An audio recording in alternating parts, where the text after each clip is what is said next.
Raman side में रुकाना। मुझे 1 घंटे बाद यही मिलना, तब तक मैं पूजा करके आती हूँ। ठीक है।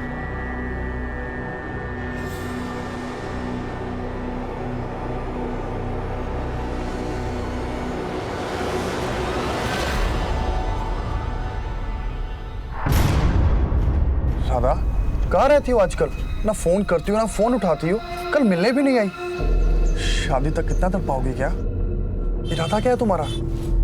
हमारी तुम्हारी कोई शादी नहीं हो रही, इसलिए ना ही अपना टाइम वेस्ट करो और ना ही मेरा। लेकिन क्यों? अब सगाई कर ली तो शादी करने में क्या परेशानी है? कोई परेशानी नहीं है, बस इतना समझ लो ये शादी नहीं हो सकती।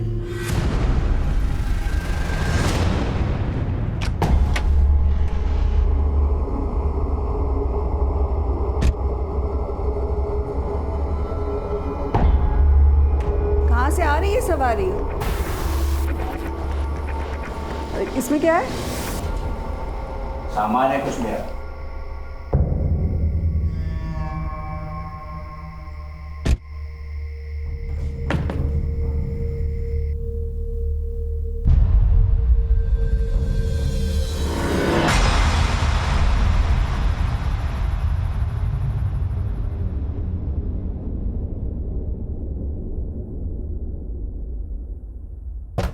क्या कर रहे हो? दरवाजा क्यों नहीं खोल रहे हो? अरे अभी सिद्धि कर रहा हूं, विघ्न होगा अगर दरवाजा खोलूंगा तो। दरवाजा नहीं खोल सकता अभी।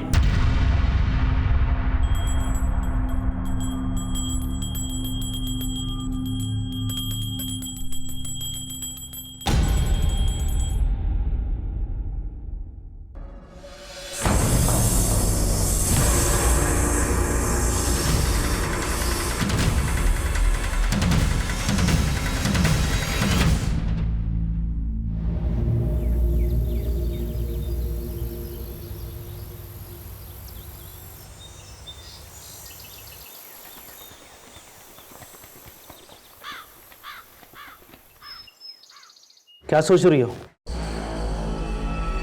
मीना दीदी और मोहन जिया जी को गायब हुए 2 साल हो गए, लेकिन अब तक उन दोनों की कोई खबर नहीं है।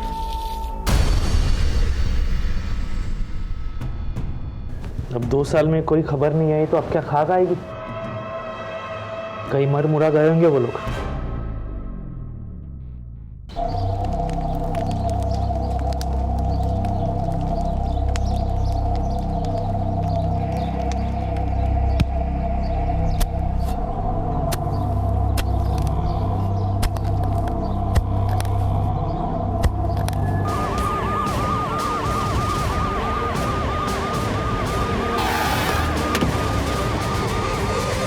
बीच में से हटिए, हटिए।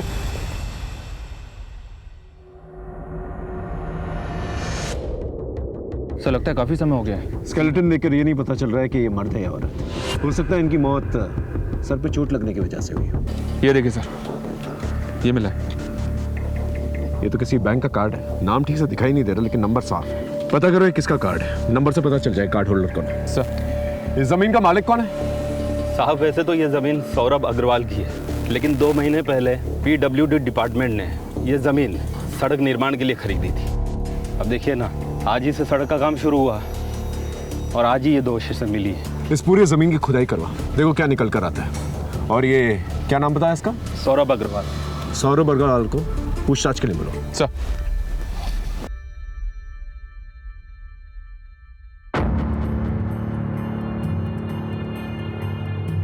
ये डेबिट कार्ड तो सर कठवा गांव के मोहनलाल का है। मैं अभी आपको इसका प्रिंट आउट निकाल के देता हूँ।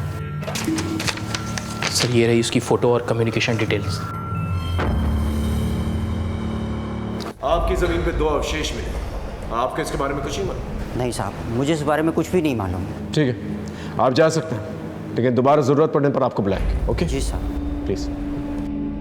सर हाँ तो सर हमें खेतों में स्केलेटन्स के साथ जो डेबिट कार्ड मिला था, ये रही उस डेबिट कार्ड की डिटेल्स। मोहनलाल, ये वही मोहनलाल है जो अपनी पत्नी मीना लाल और बेटी राधा लाल के साथ गायब हो गया था। गाँव वालों ने इसके खिलाफ लूटपाट और चोरी का केस भी दर्ज किया था। ये रही उस केस की फाइल।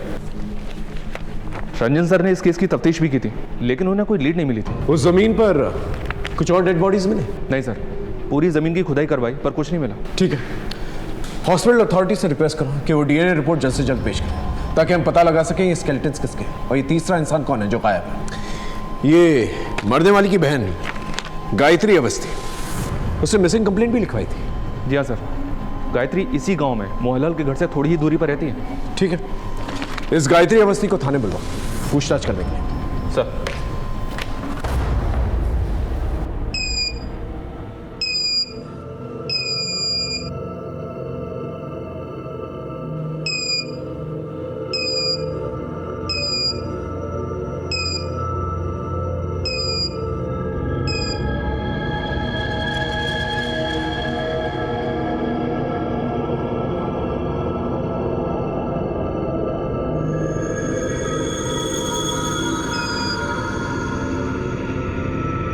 एक्सक्यूज़ मी सर, आप लोग अंदर नहीं जा सकते।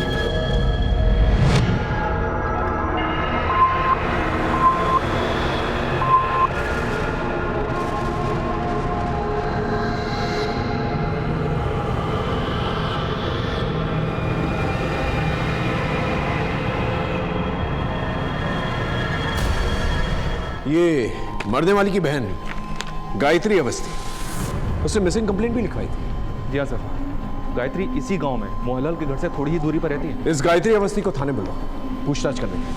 सर।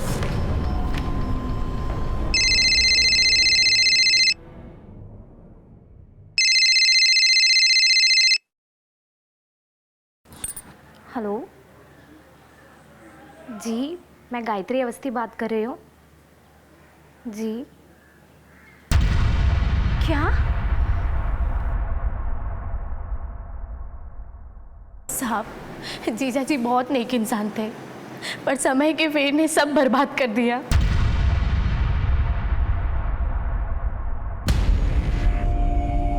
आप ना इस बुढ़ापे में सारा दिन आईने के सामने खड़े होकर बाल बनाते रहिए। राधा की शादी की चिंता है कि नहीं आपको? लड़की वाले हम हैं, इधर लड़के वालों के फोन पे फोन आ रहे हैं तारीख तय करने के लिए। तारीख उरीख तय करना है कि इस लड़की को भी हाथ से जाने दे। देखो, उन्हें शादी की तारीख तय करने की चिंता नहीं है, उन्हें है दान दहेज की चिंता। हाँ, तो दान दहेज तो देना ही होगा। अरे रीति रिवाज है, पर आपकी करतूतों की वजह से ना आपने सारे दरवाजे बंद कर दिए। अरे कोई दरवाजे बंद नहीं हुए, बेकार की बात है। उसके बाद ये कर्जे वाले दिन, ये खराब दिन, इनसे हमें हमेशा के लिए छुटकारा मिल जाएगा। आप दोनों बाप बेटी के चेहरे पर ना थोड़ी भी परेशानी नहीं है। इधर बाप है कि ख्याली पुलाव पका रहा है, और उधर बेटी सारा दिन मंदिरों के चक्कर काटती रहती है। अरे तुमको अपनी शादी की चिंता उनता है कि नहीं? माँ, मेरी शादी की चिंता करने की कोई ज़रूरत नहीं है आपको। आप जगन को मना कर दो, मुझे भी शादी नहीं करनी है। हे भगवान! अरे बेटा, ऐसी बात नहीं करते हैं। अब भगवान मालिक है, जो करेंगे अच्छा करेंगे। अच्छा ठीक है, तुम पहले ना कुछ खा लो, फिर हम राजेंद्र यादव के यहाँ चलते हैं। सुधिया बता रही थी कि उनके यहाँ कढ़ाई का खूब सारा काम आया है, तो हम दोनों माँ बेटी मिलकर कर लेंगे, अच्छा पैसा कमा लेंगे।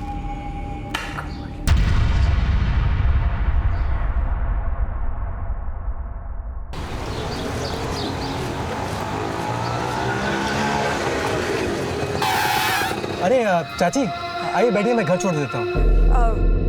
मैं पैसे लेकर नहीं आई हूँ। अरे पैसे की कौन बात कर रहा है चाची, मैं घर ही जा रहा हूँ। आइए बैठिए आप दोनों, मैं छोड़ देता हूँ। आओ ना।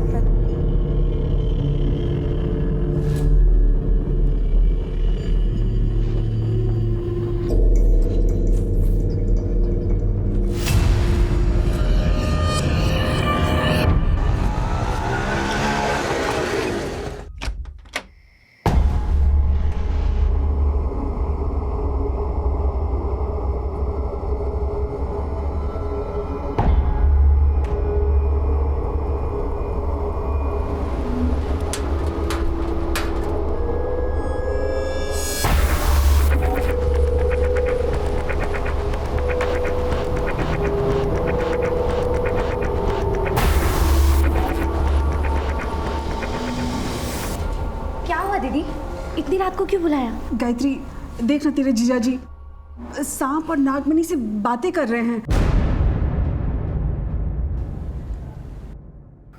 जय हो नाग देवता, जय हो। पर ये सब क्यों कर रहे हैं दीदी? उनकी ये अतरंगी कामना मुझे कुछ समझ में नहीं आ रहा है, वो क्या चाह रहे हैं।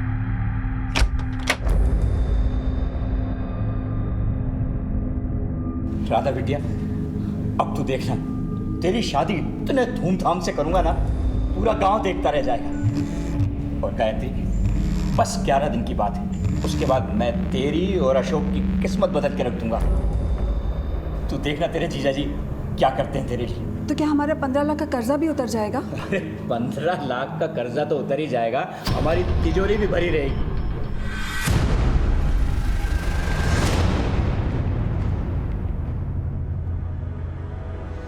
रमन, साइड में रुकाना। मुझे 1 घंटे बाद यही मिलना, तब तक मैं पूजा करके आती हूँ। ठीक है।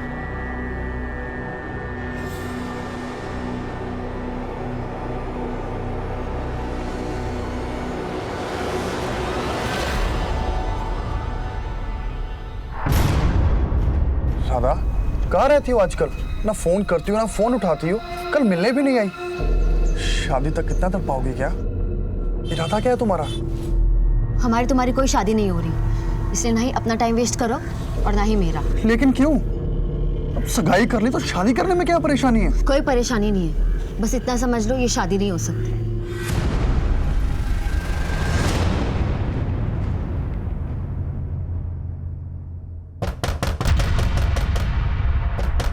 कौन है भाई? अरे आ रहे हैं, आ रहे हैं। कहाँ है हमारा पैसा? कर्जा लिया है या दान लिया है, लौटाने का नाम ही नहीं ले रहा और मुंह छिपा छिपा के भाग रहा है। अरे 10 दिनों के बाद मैं तुम्हारा सारा पैसा वापस कर दूंगा, और चाहिए तो मुझसे सूद पे पैसे लेके जाना। 10 दिन में ऐसी कौन सी करामात होने वाली है? दिखाता हूँ, ये देखो, इन 2 डिब्बों में है करामातों की कुंजी। क्या इन डिब्बों में? खुद ही देख लो। जरा हम भी तो देखें। देखो देखो।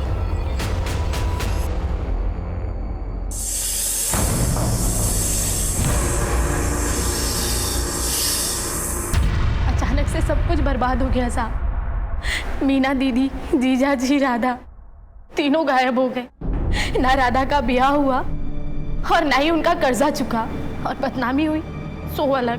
और अब 2 साल बाद उनकी लाश। ये लीजिए पानी। वो स्केलेटन मीना लाल का है, ये जानने के लिए हमें आपका डीएनए उस स्केलेटन के डीएनए से मैच करना होगा। फिलहाल आप घर जा सकते हैं, लेकिन शायद दोबारा हम आपको बुलाएं। और इस केस के बारे में अगर आपको कुछ भी पता चले तो प्लीज हमें बताइए। ठीक है सर।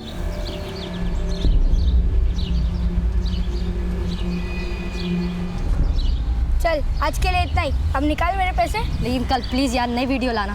लेकिन कल 30 रुपए लगेगा, बोल देता हूँ। ये काली चाय? दूध नहीं है घर में, चीनी और पत्ती भी पड़ोसियों से मांग कर लाई हूँ। कुछ करो जगत। अरे कम से कम नौकरी ही चेंज कर लो, कितने पढ़े लिखे हो तुम। अरे उषा, ऐसे बीच में ये नौकरी नहीं छोड़ सकता।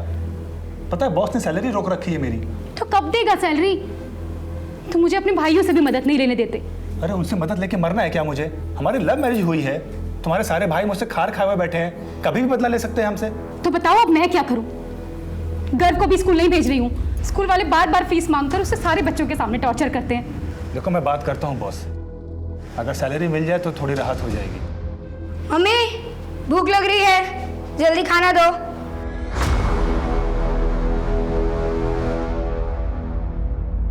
ये रही ग्राम पंचायत ऑफिस की सीसीटीवी फुटेज, जिससे यह साबित हो गया था कि मोहनलाल ने ऑफिस से 3 लाख रुपए की चोरी की थी।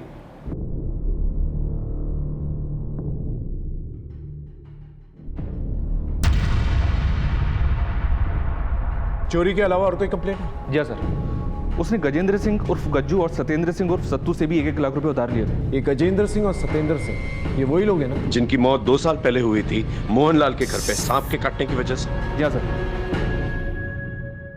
लेकिन उन दोनों की लाश हमें जंगल में मिली थी और हमने उन दोनों की लाशों का पंचनामा भी किया था, और हमें तुरंत पता चल गया था कि ये लाशें गज्जू और सत्तू की हैं। फिर गांव के पंचों ने मोहनलाल के खिलाफ शिकायत दर्ज की थी। हम इंक्वायरी के लिए मोहनलाल के घर पहुंचे तो वहां ताला लगा हुआ था। फिर हमें पता चला कि उसने गज्जू और सत्तू से 1-1 लाख रुपए ब्याज पे उधार लिए थे।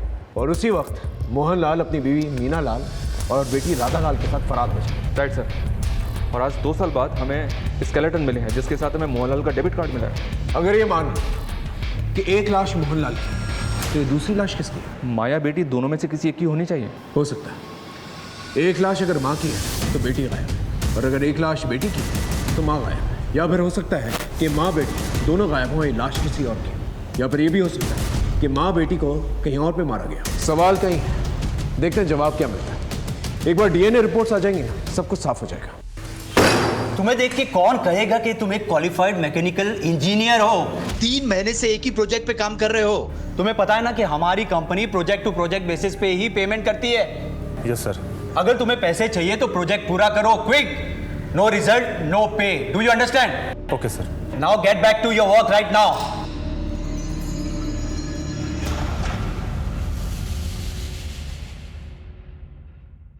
क्या हुआ? सैलरी मिली क्या? नहीं,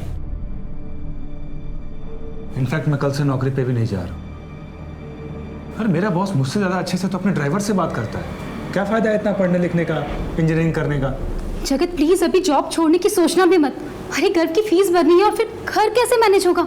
देखो जब तक कहीं अच्छी जगह जॉब नहीं मिल जाती ना, प्लीज थोड़ा टाइम और यहाँ बर्दाश्त कर लो प्लीज। मोहनलाल, मीना लाल और राधा लाल की तस्वीरें तो तुमने सर्कुलेट की है, कुछ निकल के आया? नहीं सर। और वो नागमणि? लोकल सपेरों से इंक्वायरी की सर, लेकिन किसी ने भी मोहनलाल या उसके परिवार में से किसी को नहीं पहचाना। वैसे भी सर आप तो जानते ही हैं कि नागमणि जैसी कोई चीज़ होती नहीं है। लेकिन गायत्री के मुताबिक ये सच नहीं है। मोहनलाल की आस्था थी इन सब चीज़ों में। लेकिन सर हमें अभी तक कोई भी नागमणि बेचने वाला या खरीदने वाला मिला नहीं है। तुमने एक बात नोटिस की? क्या सर?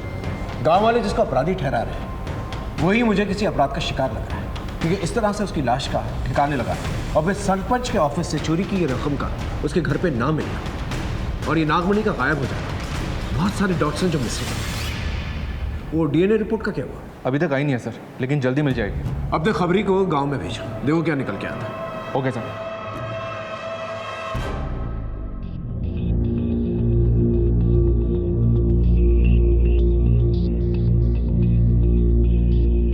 नमस्ते साहब, मैं आप लोगों को एक बात तो बताना ही भूल गई। राधा एक दिन मेरे घर पर आई थी अकेली। मुझे बताना, शायद मैं तेरी कुछ मदद कर पाऊँ। मौसी, आप मेरी कसम खाओ कि आप ये बात किसी को नहीं बोलोगे। मैं तेरी कसम खाती हूँ, किसी से कुछ नहीं कहूँगी। पर बता बात क्या है? मौसी, मैं पेट से हूँ। क्या? ये क्या कह रही है तू? बाप कौन है इसका? जगन? वो मैं अभी नहीं बता सकती आपको। एक बार सब ठीक हो जाए, सबसे पहले आपको ही बताऊंगी।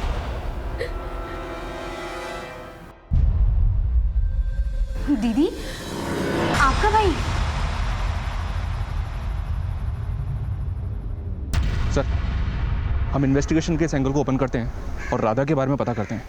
आपको क्या लगता है राधा अपनी मर्जी से प्रेग्नेंट हुई थी या उसके साथ जबरदस्ती की गई थी? साहब अगर जबरदस्ती नहीं होती तो वो रोती क्यों? मुझे तो यकीन है ये काम उस लिच्चड़ मनोज मिश्रा ने ही किया होगा। जीजा जी ने उससे पैसा उधार लिया था।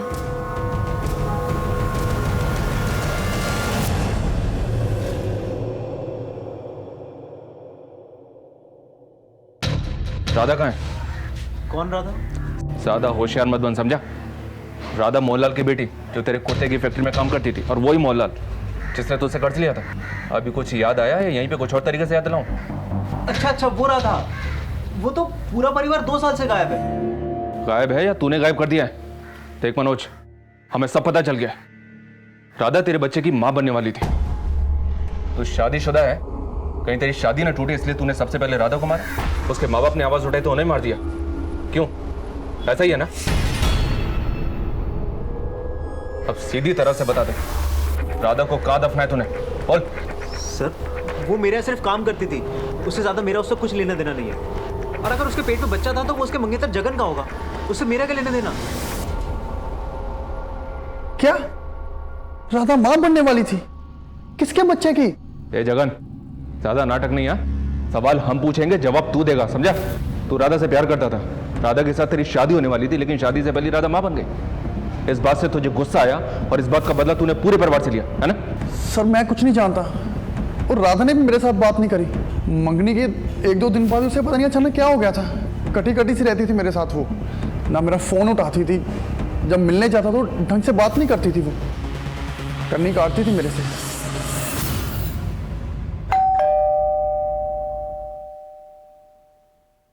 ये लो 1000 रुपए। रुको,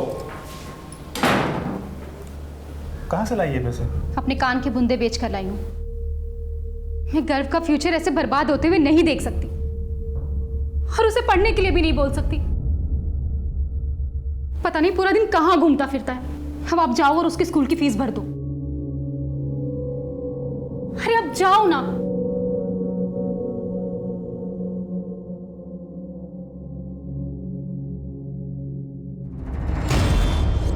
सर, सौरभ अग्रवाल की जमीन पर जो स्केलेटन मिले थे उसकी डीएनए रिपोर्ट आ गई है। गायत्री अवस्थी के डीएनए से यह कंफर्म हो गया है कि एक लाश मीना लाल की है, और दूसरी लाश पर फॉरेंसिक के फेशियल रिकंस्ट्रक्शन के आधार पर उन्होंने कंफर्म किया है कि वो दूसरी लाश मोहनलाल की है। इसका मतलब राधा लाली गायब है। सर, गायत्री अवस्थी की बातों से लग रहा था कि राधा अपनी मौसी के काफी करीब थी। ऐसे में यह सब बहुत अजीब लग रहा है कि राधा 2 साल से अपनी मौसी से मिलने तक नहीं है। इस गायत्री का कॉल रिकॉर्ड निकल लो, देखो कोई सस्पिशियस नंबर निकल के आता है कि नहीं, और उसे क्रॉस चेक करो। Okay right sir. लेकिन सर, एक बात गौर करने लायक, ये सारी घटनाएं एक ऑर्डर में ग्राम पंचायत ऑफिस में मोहनलाल की चोरी करने के बाद हुई हैं, इसलिए गांव के पंचों द्वारा बदले के एंगल को भी रूल आउट नहीं किया जा सकता सर। तुम्हारे रडार में जितने भी सस्पेक्ट्स हैं उन सब पे नजर रखो। सर, राधा की प्रेगनेंसी को लेकर मेरे दिमाग में एक बात आ रही है, कहीं ऐसा तो नहीं कि राधा की प्रेगनेंसी की वजह से उसके घर में कलह हो गई, उसने गुस्से में आकर अपने माँ बाप को मार दिया और वहां से भाग गई, या फिर बच्चा पैदा करने के शर्म से भाग गई और उसके माँ बाप को किसी और कारण से मार दिया गया। हो सकता है। इस राधा की सच्चाई की तह तक पहुंचना बहुत जरूरी है, क्योंकि इसी से हमें पता चलेगा इस केस की दूसरी कड़ियां क्या है। Right sir.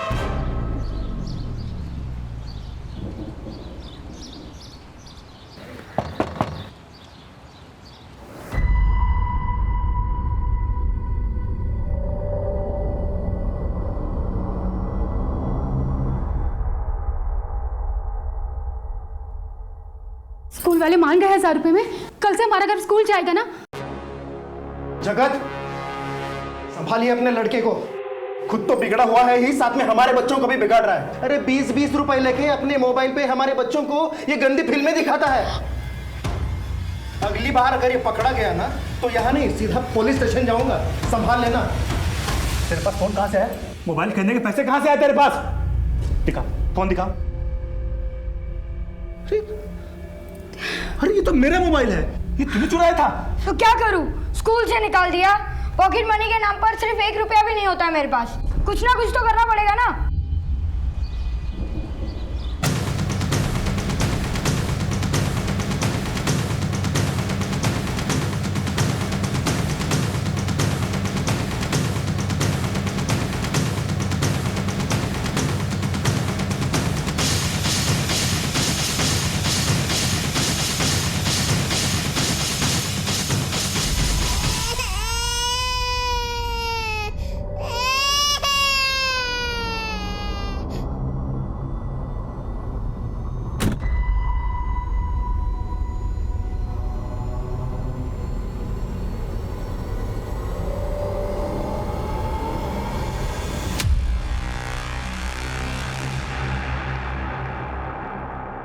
बच्चे का ठीक से देखभाल किया करो।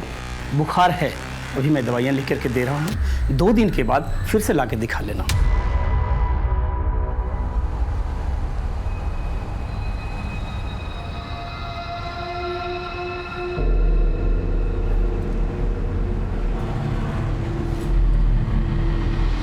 सुनो,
सर ब्लास्ट हुआ है, 2 लोग मारे गए और 2 लोग घायल हैं। बॉडीज को हॉस्पिटल भेज दिया गया है और फॉरेंसिक टीम को इन्फॉर्म कर दिया, कभी भी आती होगी।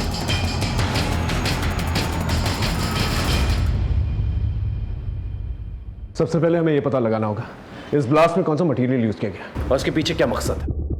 हो सकता है ये टेररिस्ट एक्टिविटी हो। इस फार्म हाउस का मालिक कौन है? Prashant Varma sir, London based NRI। यहाँ एक सिक्योरिटी गार्ड परमानेंट जॉब करता था जो यहीं रहता था। फिलहाल वो फरार है। अपने बॉम्ब स्क्वाड और फॉरेंसिक टीम से कहो इस फार्म हाउस की अच्छी तरह से तलाशी लें। ये जिस किसी ने भी किया है वो समाज के लिए काफी खतरनाक हो सकता है।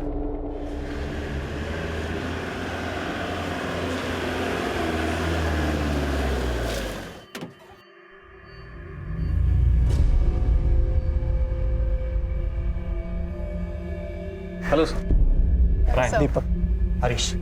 चलिए सर, पहले प्रेजेंटेशन देख लीजिए, उसके बाद देखते हैं क्या करना है।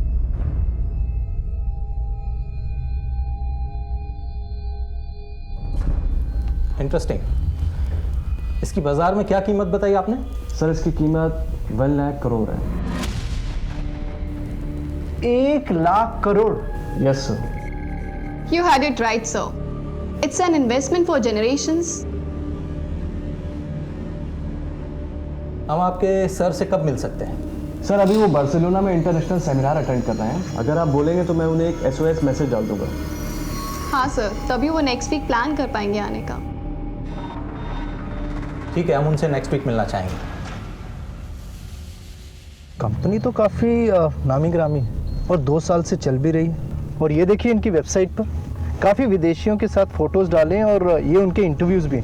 और साथ ही में ये खबर है कि इनके कई ब्रांचेज है यूरोप में भी। मुझे तो सब कुछ ऑथेंटिक लग रहा है। क्या कहता है फिर? डील लॉक कर क्या? सर फार्म हाउस ब्लास्ट में मरने वाले लोगों की शिनाख्त हो गई। एक का नाम है सुशील कपूर और एक अर्जुन चैटर्जी। दोनों के घर वालों को नहीं पता था कि वो यहाँ आए थे। उनके घर वालों को इस ब्लास्ट के बारे में भी कुछ नहीं पता। घर वालों की CDR रिपोर्ट निकालो, हम कोई चांस नहीं ले सकते। Right sir. घायलों की स्थिति क्या है? सर वो अब भी बात करने की स्थिति में नहीं है। उनमें से किसी एक को भी अगर होश आ जाता है तो हमें काफ़ी इन्फॉर्मेशन मिल सकती है। हॉस्पिटल के PRO से टच में रहो। और ये ब्लास्ट की इमीडिएट फॉरेंसिक रिपोर्ट क्या निकली? सर ब्लास्ट में मीथेन गैस का इस्तेमाल हुआ था और ब्लास्ट में यूज हुए दूसरे केमिकल्स की रिपोर्ट आनी अभी बाकी है। और वो सिक्योरिटी गार्ड जो भागा था उसके बारे में कुछ पता चला? सर उसके पीछे एक टीम लगा रखी है। उसका फ़ोन अभी भी स्विच ऑफ जा रहा है और वो अपने गाँव भी नहीं पहुँचा है। चारों तरफ कड़ी निगरानी रखो और इस ब्लास्ट की तह तक पहुँचना हमारे लिए बहुत ज़रूरी है, वरना ये मीडिया वाले बहुत बड़ा बवाल खड़ा करेंगे।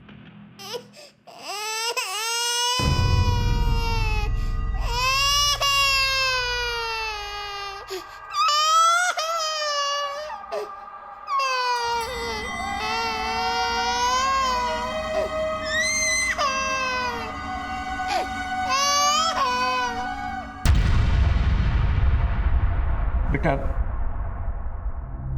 तेरे इन आंसुओं का जिम्मेदार मैं हूं। मैं मानता हूं कि न तो मैं अच्छा बाप बन पाया और न अच्छा पति।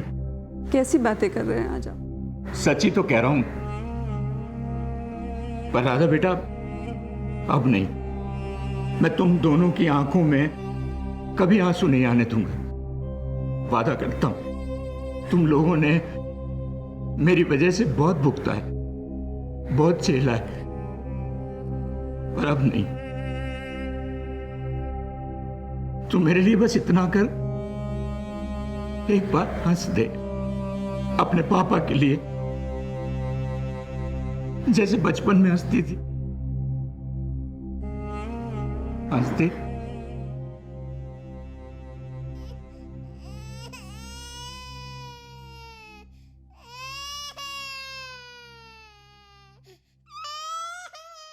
जैसा आप लोगों ने कहा, हमने पूरे 80 लाख रुपए फंड ट्रांसफर कर दिए हैं। That's great, sir. हम लोगों ने भी सर को इन्फॉर्म कर दिया है। वो बार्सिलोना से अबू धाबी आ चुके हैं, बस 2 ही दिन में इंडिया आ जाएंगे। तब तक हम कॉन्ट्रेक्चुअल एंड लीगल फॉर्मेलिटीज कर लेते हैं ताकि जब सर आए तो पेपर वर्क स्मूथ हो जाए। That's great.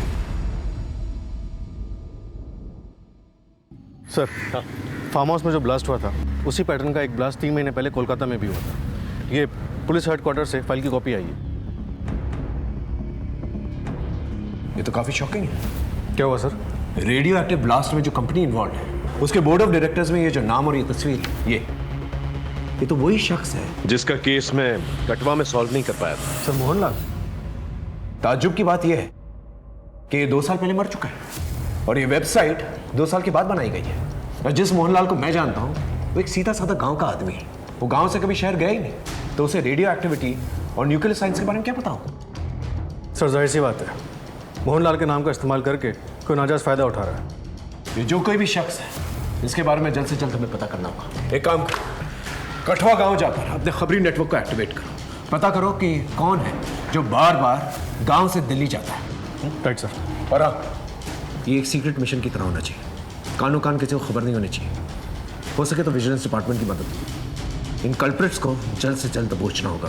Okay right sir.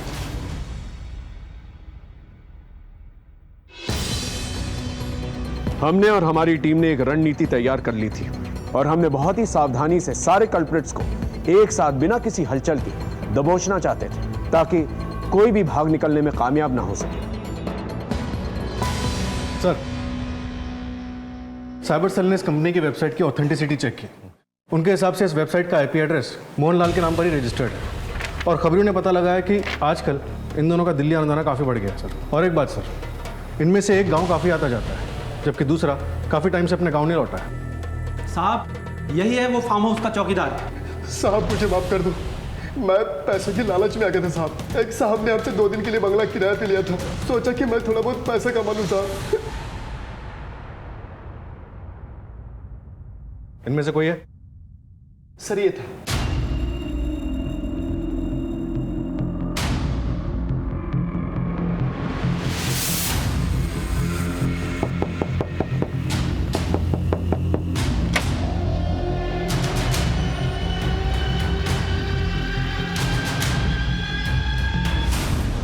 Sir, headquarter से इन लोगों के कारनामों की एक और लिस्ट आई है। इन्होंने गोरखपुर में दीवार और कपड़े के आर पार देखने वाले चश्मे को बेचकर 5 करोड़ की ठगी की।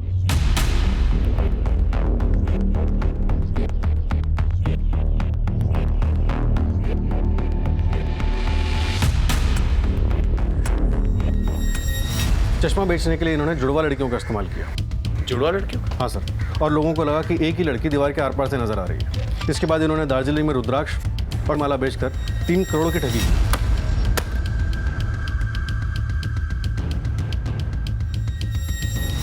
और कोलकाता और दिल्ली के रेडियो एक्टिव ब्लास्ट के बारे में तो हम जानते ही हैं। हमारे यहाँ 4 लोग मारे गए, वहाँ 2 लोग मरते मरते बचे। समझ में नहीं आ रहा है कि ये माजरा है क्या। एक जगह पे 2 लोगों की जान को खतरा होता है, दूसरी जगह पे ब्लास्ट होता है। एक बार ये लोग पकड़े जाएं, फिर पूरा मामला साफ हो जाएगा। तो सर अभी हम क्या करें? हेडक्वार्टर्स के ऑर्डर्स का इंतजार करते हैं, फिर ऐसी रेड मारेंगे कि उन्हें भागने का मौका ही नहीं मिलेगा।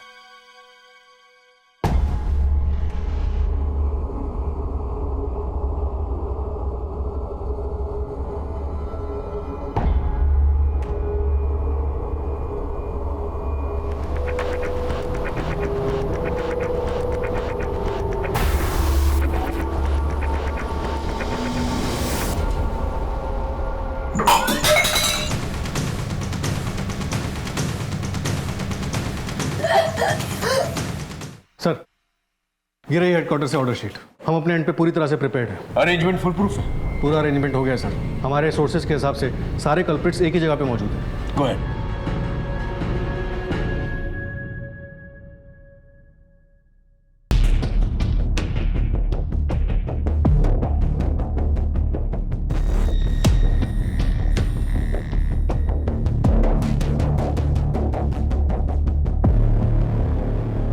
हाय, दीपक। जगत। हरीश। Please come.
हिलना नहीं, बस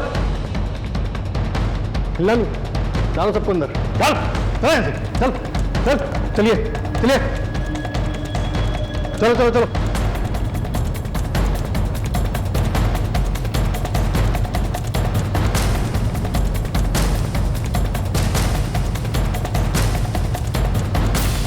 तुम दोनों जीजा साले ना जाने कितने सपनों और जिंदगियों के साथ खेले हो। बेटे को दिल्ली के एनडीएमसी स्कूल में पढ़ाने की औकात नहीं है और आज वो बर्मिंघम के रॉयल स्कूल में पढ़ रहा है। वाह, एक ऑटो रिक्शा चलाने वाला, एयरप्लेन चलाने की ट्रेनिंग लेने वाला है। तुम दोनों ने जो 2 सालों में किया है ना, वो एक हार्वर्ड ग्रेजुएट 10 सालों में ना कर पाए।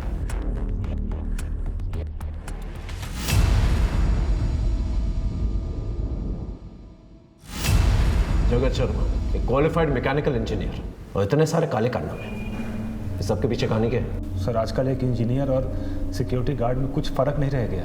मेरी लाइफ एक ऐसे मुकाम पर आ गई थी कि मेरे पास मेरी बीवी के दिए हुए 1000 रुपए के अलावा जेब में एक फूटी कौड़ी तक नहीं थी। और फिर मैं ज़िंदगी से परेशान होकर के एक ज्योतिष के पास गया। उसने मुझे 1000 रुपये में एक माला बेची जिसकी कीमत 20 रुपये से भी ज़्यादा नहीं थी। फिर इस घटना से मुझे एक नई दिशा मिली, लेकिन जिस दिन मेरे बेटे ने बिल्डिंग की छत से छलांग लगाई, उस दिन मैंने ठान लिया था। मैंने कहा भाड़ में गया ये इंजीनियरिंग, अब मैं भी ठगी करूंगा। और फिर मैं अपने जीजा से मिल करके ठग बन गया। ये रेडियो एक्टिव डॉल की कहानी क्या है? सर, एक दिन मैंने अखबार में एक आर्टिकल पढ़ा था कि रेडियो एक्टिव पदार्थ का यूरोपियन मार्केट में बहुत ज़्यादा वैल्यू है। मैं अपने आसपास एक डॉल ढूंढने लगा। फिर कुछ दिनों के बाद मैंने अपने जीजा की दुकान पर एक डॉल देखी। तब मेरे दिमाग में एक आइडिया आया। ये नाग और नागमणि का आइडिया तेरा था ना रमन चौधरी? सर, मैं मोहनलाल से गांव में जुए की हर बाजी जीता था। एक दिन उसने मुझसे पूछा, ये रहे मेरे 3 बादशाह। ओ, फिर से? भाई एक बात बताओ, आप हर बाजी कैसे जीत जाते हो? ये सब मेरी माला का कमाल है।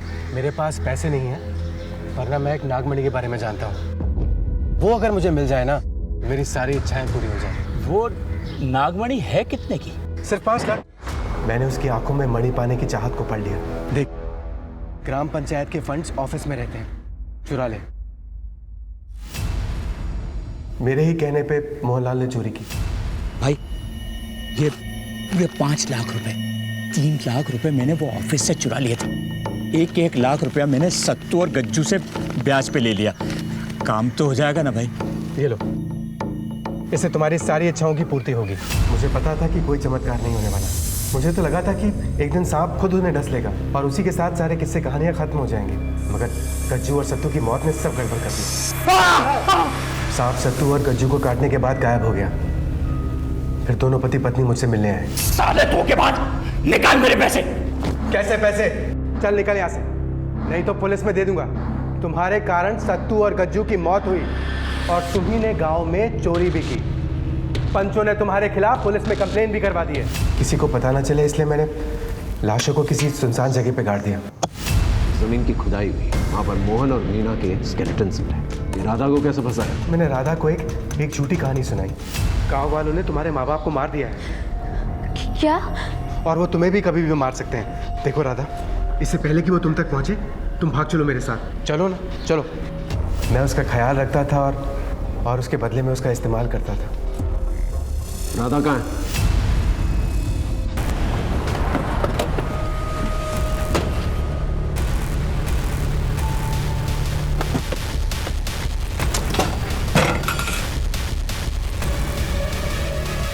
एम्बुलेंस को जल्दी बुला, जा क्विक।